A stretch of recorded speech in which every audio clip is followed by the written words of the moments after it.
Hi everyone, Coach Jessica here. Today I wanted to give you some of the juicy details behind the history and wins of the animal rights movement.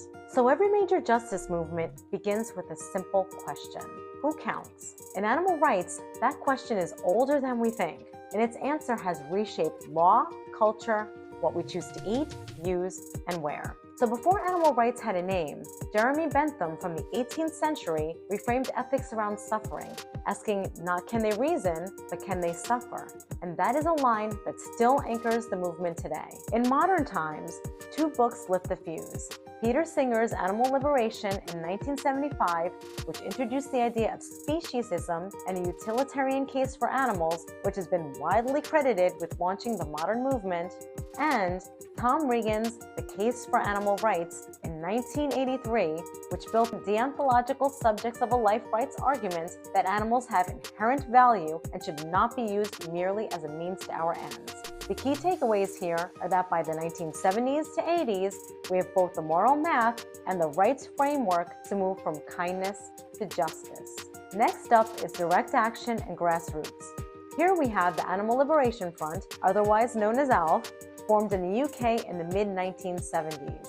They used clandestine or more secret direct action to rescue animals and expose cruelty. So while tactics are often controversial and illegal, ALF highlighted industrial secrecy and inspired mainstream investigations and undercover journalism. And let's talk about some legal and policy milestones. Number one, sentience is recognized in law. The UK Animal Welfare Sentience Act of 2022 formally recognized animals as sentient, which is important for policy across farming, fishing, and research. Number two, strategic litigation. The Non-Human Rights Project brought landmark habeas corpus cases. For example, the Happy the Elephant case. Even when courts declined personhood, these cases moved the Overton window on legal status and welfare obligations. Number three, urban carriage horses. Major cities have acted. Chicago voted to end horse-drawn carriages, which took effect January 1st, 2021. Montreal banned them starting 2020. And Philadelphia's last company ceased operations in 2023, with local advocates advancing e-carriage alternatives. I am so proud to say that I've played a role in this effort with the organization Revolution Philadelphia. Number four, corporate and market shifts. Fur is fading fast. Macy's and Bloomingdale's in 2019 and 2020, Saks Fifth Avenue and Neiman Marcus Group in 2021 all announced the end of fur policies. Canada Goose ended use of new fur and then phased it out completely. Again, I'm so proud to say that I played a small part in these wins for the animals with many other activists around the world. Also, California's statewide fur sales ban took effect in 2023. Another market shift is that plant-based went mainstream. The Impossible Whopper rolled out to 7,000 plus Burger Kings nationwide in 2019, symbolic proof that animal-free options are normal foods. In retail and food service, plant-based remains a multi-billion-dollar category, even as product mix evolves. And lastly, milk upcharges fall. Chains have increasingly dropped fees for plant milks. Starbucks ended its US-Canada upcharge in November of 2024, and the UK did so earlier. And this matters for climate, equity, and animals. So where are we now?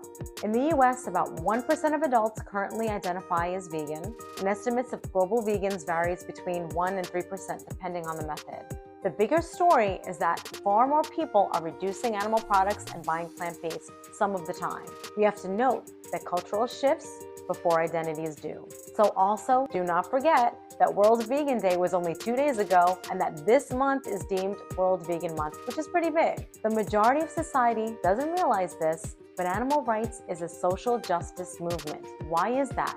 Because animal rights intersects with public health, example, pandemics and chronic disease, labor, example, slaughterhouse conditions, environmental justice, example, factory farm pollution near marginalized communities, and climate, for example, livestock emissions. Recognizing animals' moral status doesn't compete with human justice, it complements it, just as Reagan argued decades ago.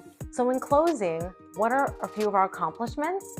Furs collapsing in luxury retail and law, cities are retiring carriage horses and piloting e-carriages, plant-based options are everywhere from burger chains to grocery staples, lawmakers are beginning to encode sentience and rethink animals' legal status. And where do we go from here, everybody? We need to normalize change.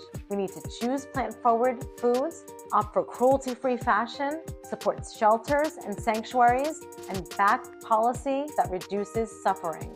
Getting active, doing what feels good for you, and remember that not everybody does disruptions. Some do education, some do content, corporate advocacy, whatever it is, all are completely valid. Listen, every time a city retires carriage horses, a retailer cancels fur, or family switches dinner, the arc bends a little more. Animal rights is no longer a fringe idea, and it's an unfolding chapter in justice. So let's write these next pages together. Please reach out if you want to begin your activism journey and aren't sure where to begin. I would love to help you. I will hope to talk to you soon. Bye.